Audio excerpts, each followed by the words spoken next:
because one of the other side projects I'm doing is cleaning out my mom's basement.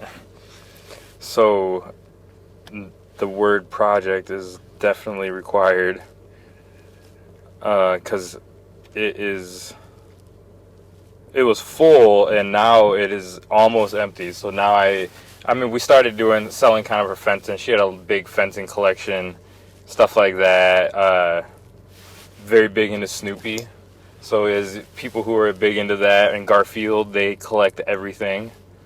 So she had a bunch of that. So we're slowly moving through everything, as well as just the overall collection of stuff over the years, clothing, my first grade drawings that are not something that I want the world to see.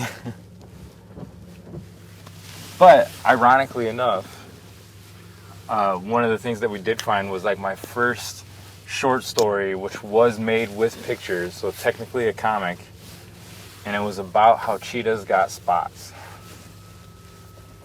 Now, outside of that, I don't remember much of it. But seeing that was like, all right, that's kind of cool and a little bit rewarding. Oh, I do have to put some air in my tires. Dashboard usually doesn't work, but it does with the low tire pressure. For this car is also taking us like all the way across the country twice, including all of the workshops. But before that, we did the road trip in like 2017, and we did it in this car, driving everywhere, sleeping on the mountains.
My name is Jerry Moffett, and I'm part of our group called Do Art Productions. And our aim is to get that creativity out of people, whether they're artists or not artists. Because we all have an infinite amount of uniqueness within us, and that is that kind of the source of creativity. We are different from each other, even when we have siblings. We have siblings who grew up in the same house, the same situation. We have people who go to the same school as us. We have people going to the same library as us. But we are still our own unique individual. So this difference from us, from everybody else, the difference is the source of our creativity. We can tap into that difference and utilize it to not only express what it is to be us, but express what we're feeling, how we are every day. Sometimes we're sad and we can use that to express our sadness. Sometimes we're just feeling good and happy and have a bunch of energy, and we can turn that energy into funny and wacky cartoons.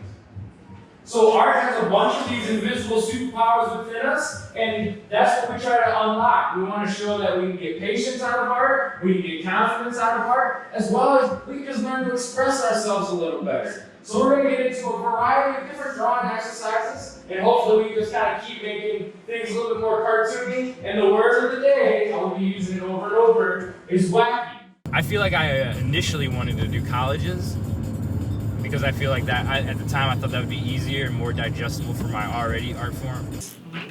Is this a Sharknado? And then we started doing the workshops for the kids at the libraries, and I started realizing just how fun that was, and they're so creative. Yeah, so I made a Sharknado. Yeah, I was trying to ease it, I knew it was coming, but You should draw give me a high five for the Sharknado, because there's no wrong place for a Sharknado. They put their guard down and they can be confident in their creations, and you can see this variety, which is hard to get with adults, because it's hard to get adults to tap into their imagination and kind of let themselves loose. just like some like Marvel comics. Yeah. Okay. Have you read any comics? Yes. What comics? There's like a Mario one. Oh, that's interesting. Have you two read comics? No? Never? Ah, well, thank you for correcting me. Those are also counted. What graphic novels have you read? Just name one. What? A lot? Oh, okay. What's the favorite cartoon that you know? Yeah, this was actually a super nice library for expect, what you expect. Yep.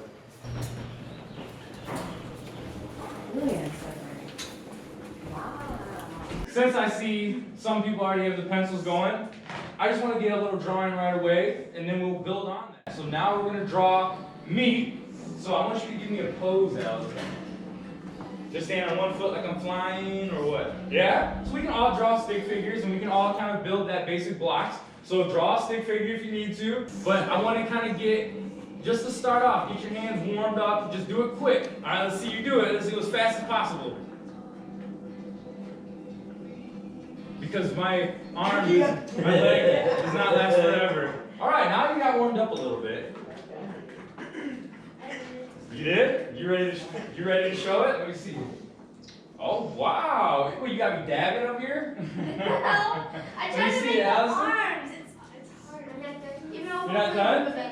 Nice! Look, giant eyeballs. But what I like that you use is you had focus on the eyes. So let's try to get into some eyes. So now that you got warmed up a little bit, you got some drawing out of your wrist, you got some blood flowing. So we got some basic eyes, right? But what kind of emotions do you see? I don't know. Like just regular emotions. Regular emotions? I can take I that. don't know how to describe it. I can take that. Now I want you to see what I do with one line if it changes the emotion, okay? Because you see regular emotions. I'm going to do something. You can follow along with me, see if you change it.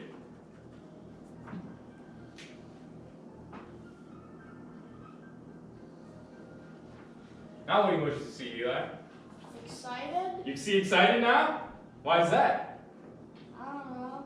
Because the line underneath kind of emphasizes the eye, right? Yeah. What was that? Like anger or determination? Determination's a very good one. I've never heard that one added yet, but that's a good, almost focus, right?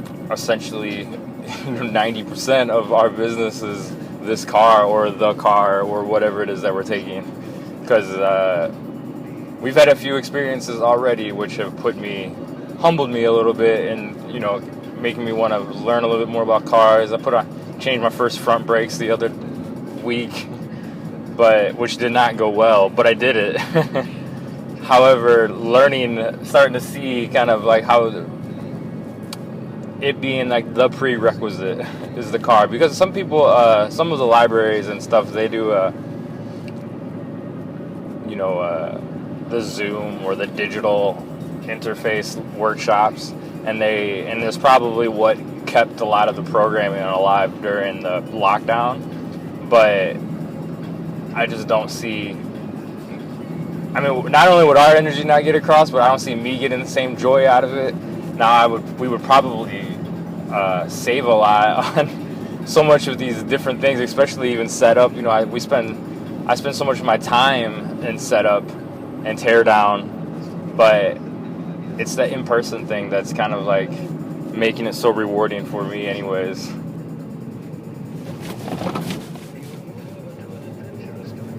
But we are doing a digital workshop where it's. Hello. Usually we have this back room over here. I think I've done this. This is the library we've done more now than any other one. It might as well be my home library, I guess. You guys have been all over the place. Today we were at Franklin Grove, and we drove all the way here. That was a drive, but it's always nice when the weather's out because then you get to see like that. It's been a lot of fun so far, and then we're on our way to Creston after this. Oh, you're Yeah. after. So then that's gonna be another little Yeah. journey. Good at drawing eyes. Oh, really? Well, guess what? We're gonna be drawing a lot of eyes right now. So maybe I could add a couple of eyes to your repertoire. So when you're making characters, you can kind of have that wide variety of emotions. That's good because I only know how to draw the blank stare eyes. The blank stare eyes? How is that though? In fact, can you actually start it by coming over here and drawing those eyes? Yeah. Yeah? Okay. Let's get those blank stare eyes up here first.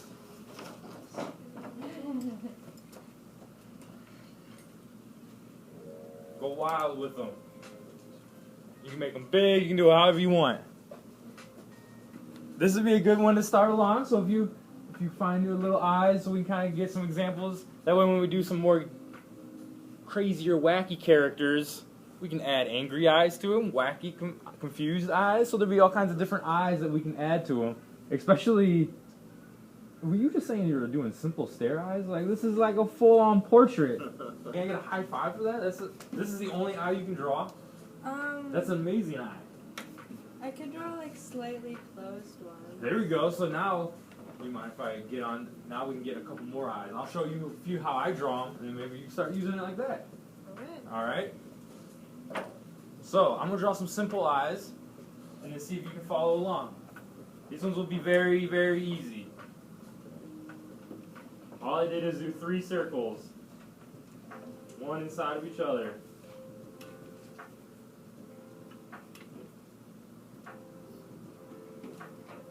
So those are about as easy as eyes can get.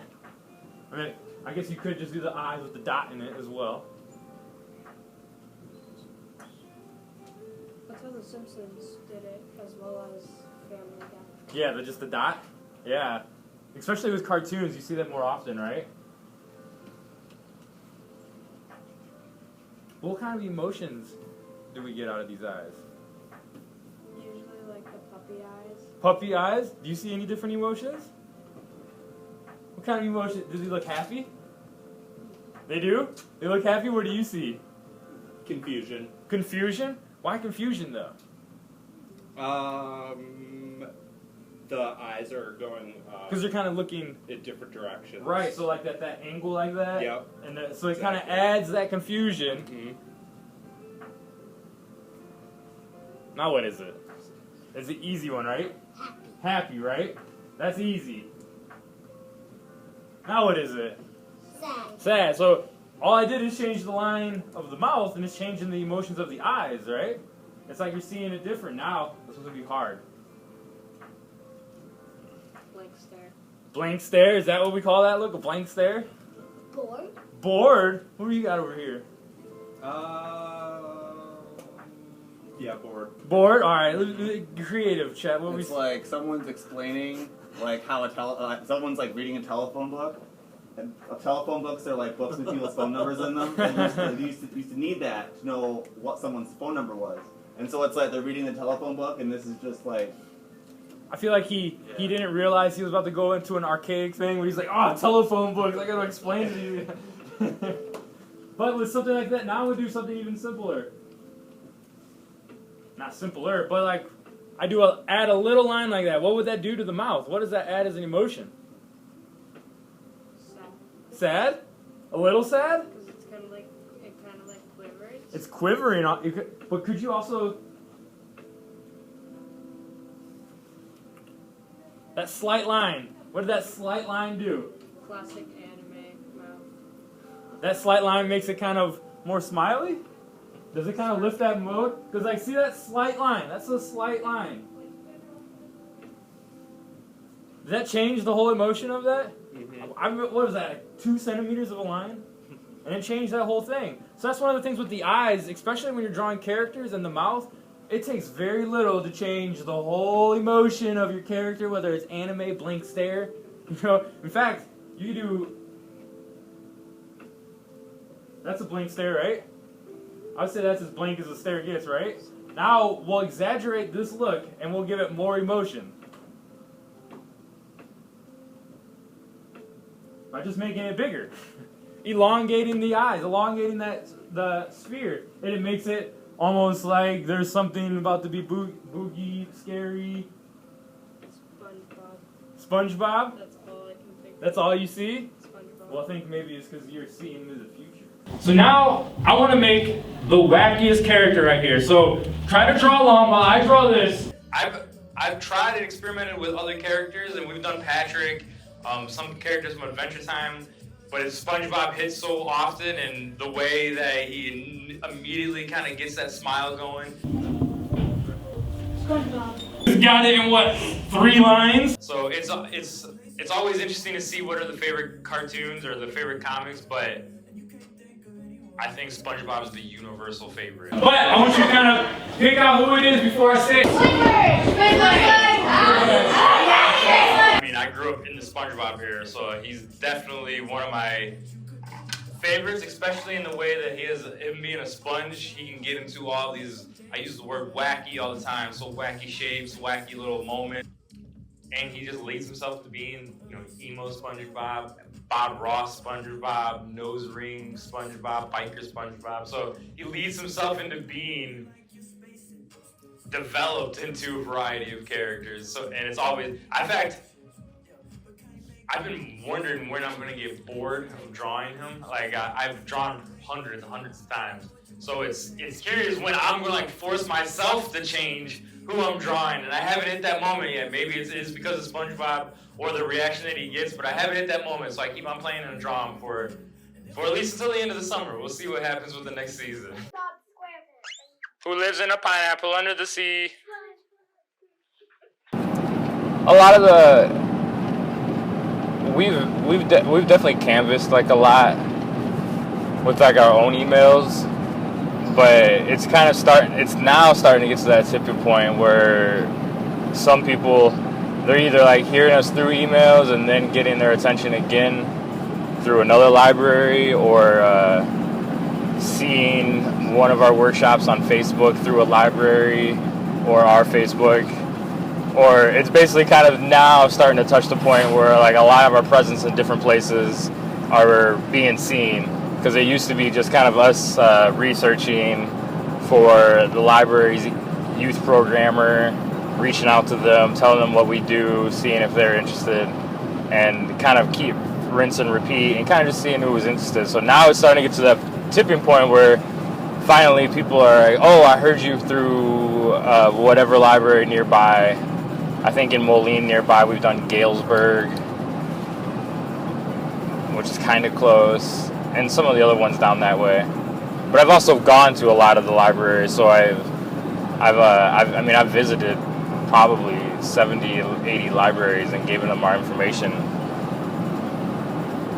as well. But it's kind of slowed down. I've slowed down visiting since I'm doing more workshops, just because it's already so much driving.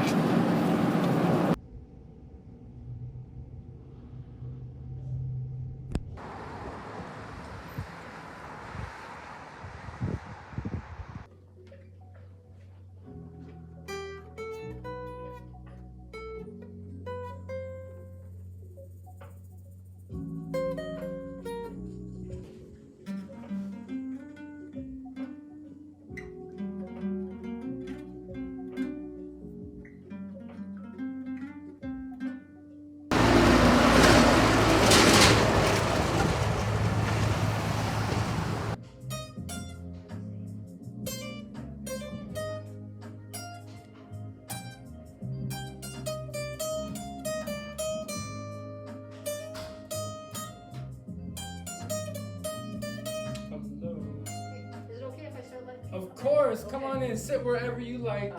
Sit wherever you like. A lot of it is just to keep the deception up as high as possible. So sometimes it's hard, but I try to give hints to the unicycle and or the variety of things that might happen.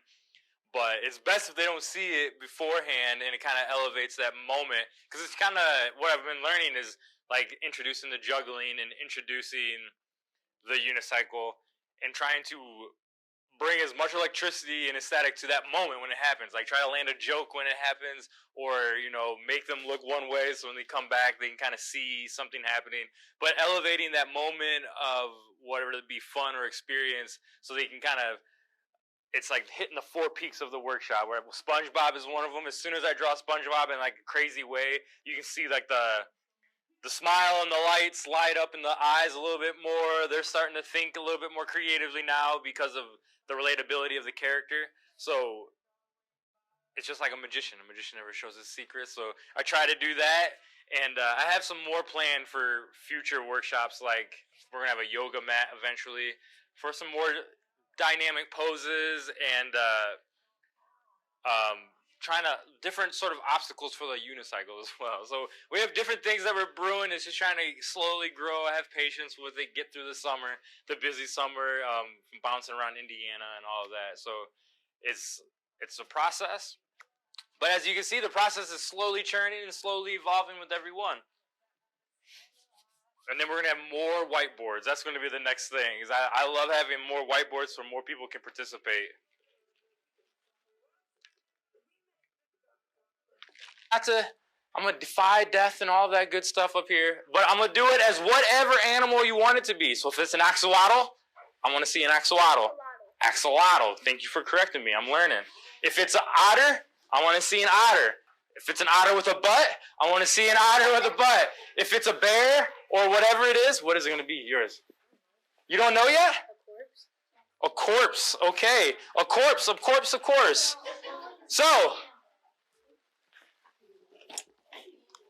you're going to draw whatever animal it is, but on a unicycle.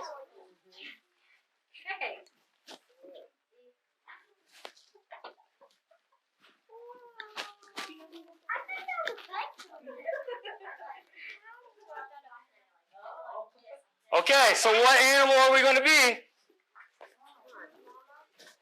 You're going to be a mama? A llama. All right, what animal are you going to draw it as? A turtle. Nice choice. Let's see.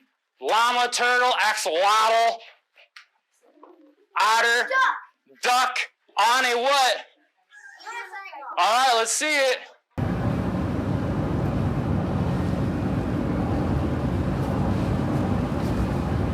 Let's see it.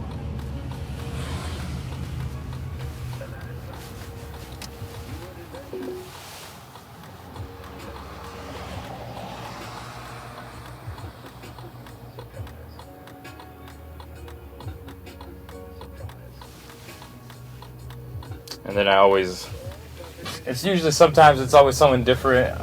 I mean, when I first started doing these, it was more motivational, intense, like David Goggins, if you know the names and stuff like that. But now I listen to my favorite speaker. He's always been my favorite speaker, but Alan Watts, where he's much more Buddhist, much more Zen, and kind of. Whereas before I was trying to get my mind so hyped, like, all right, I can do this. I can speak in front of people, and now it's much more I'm trying to calm my mind from like, don't worry about the emails, don't worry about the creating or whatever it is. So it is kind of a fun full circle.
You know what I mean? We're just kind of just chatting. But chat with. There's a. Yeah, just some kid. It's white is their dreams, Pam.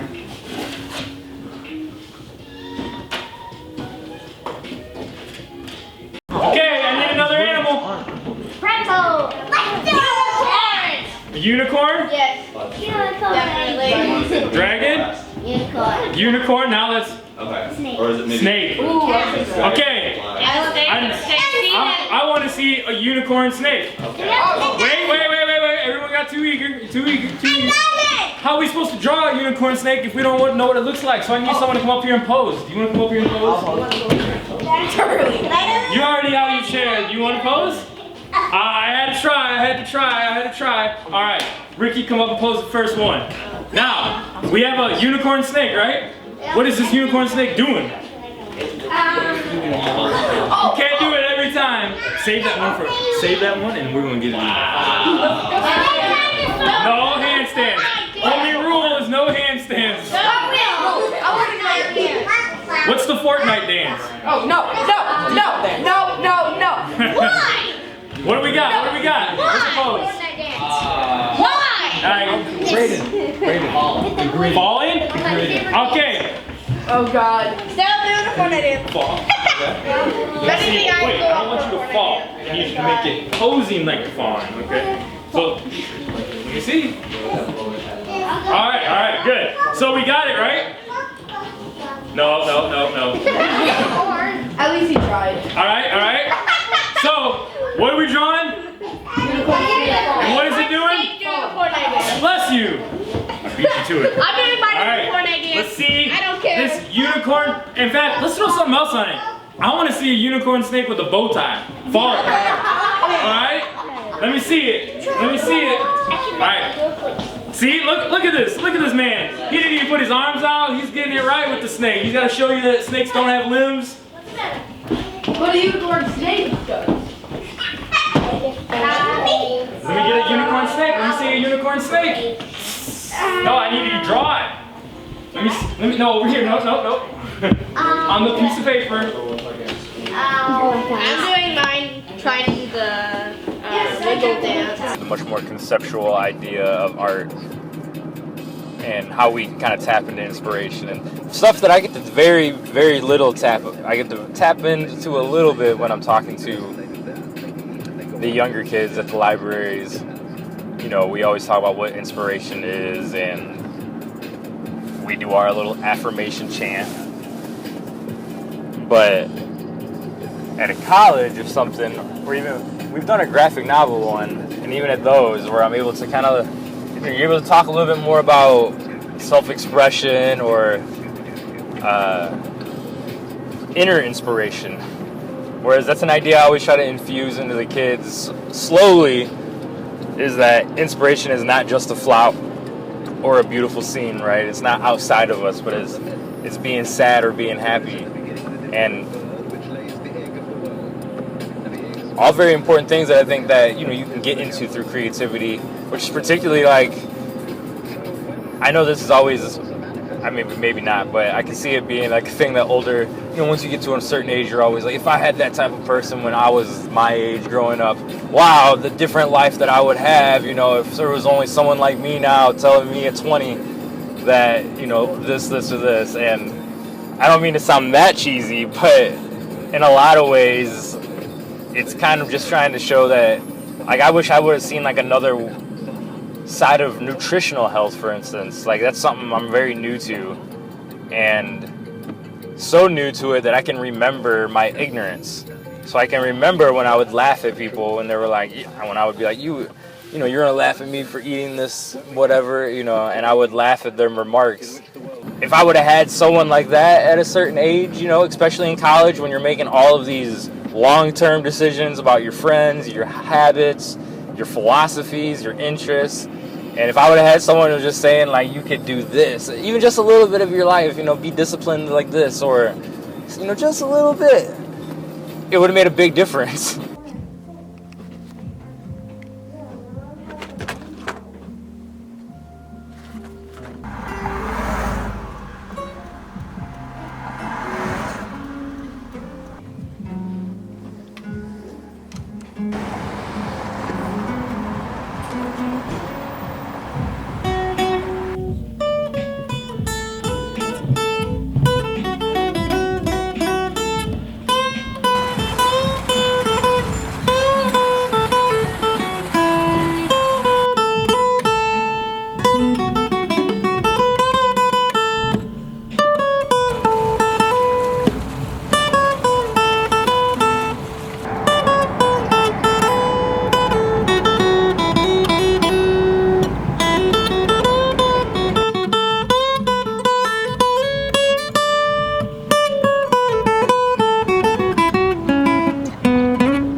it's the new, kind of the new addition I've been adding, that with the little special, you know, bicycle missing a wheel.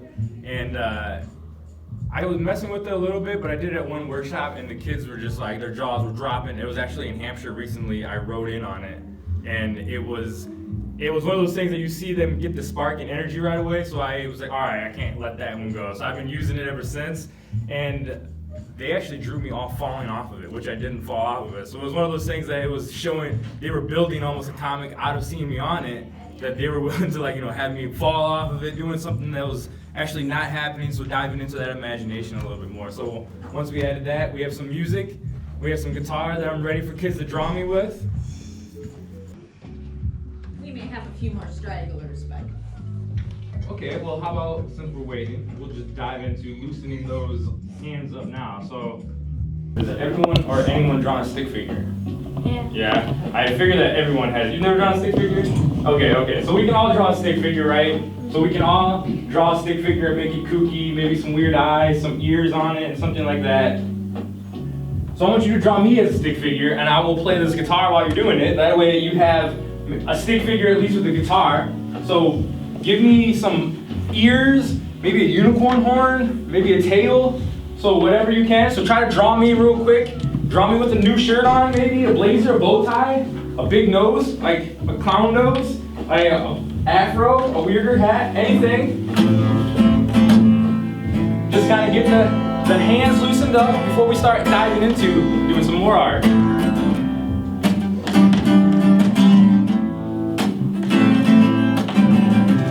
You can give me a tail too, like a monkey tail, or a dragon tail, dragon teeth, vampire teeth. I know I'm doing the creativity for you, but just do whatever, make it wacky. The point is to make it as wacky as possible.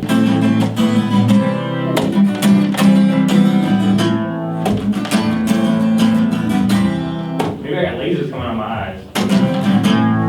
We got any? All right, this is the 3-eye one. I've been waiting. Oh, it's not a third eye. He gave me a big old nose. And they got wings. All right, is that wings or it's like a? It's wings. Yeah, killing it.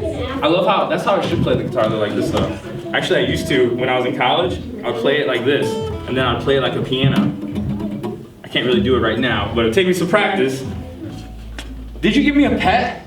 Is it It's like a toucan thing, right? With the long nose? Yeah, with the long beak. How many arms did you give me? That's awesome. Let me get a high five for, what is this, 6 arms, a long tail. She got me with the bat nose too. You know, got me with the giant nose. All right, I see you guys. So I love how you guys dove into some, just kind of making it wacky, because that's what we're going to get, is just kind of creating things and getting them wacky. Did you get one done over here? Not yet, not yet. You don't want me to see it? Okay. Can I see yours? No. Awesome. What do you got on my head? It's little Like some thorns. It's thorns? Half angel, half devil. Wow, you're kind of giving me some duality. I see you there, adding some magicalness to it. Alrighty, so let's get into getting, since you guys already loosened up the hands. See, I know your hands all stretched out, right? It's all warmed up. I see you over here stretching it. So you got your hands warm, you got your imagination warmed up. Now, I know that clearly all of you have done art before because I just watched you all do it. But before this, how many of you have done art? Before this.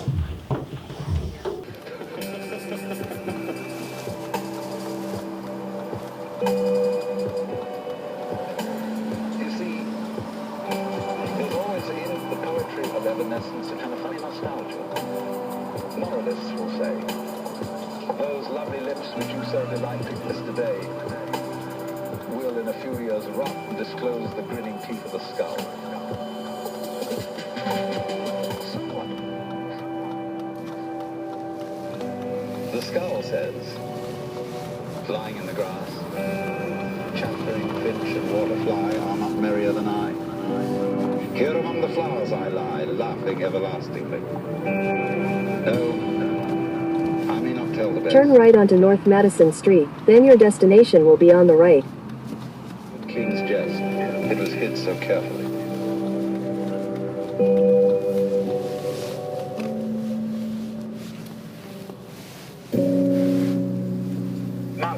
used to keep skulls on their desks.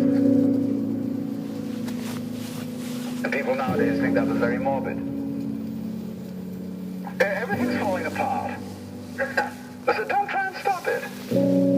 When you're falling off a precipice, it doesn't do you any good to hang on to a rock that's falling with you.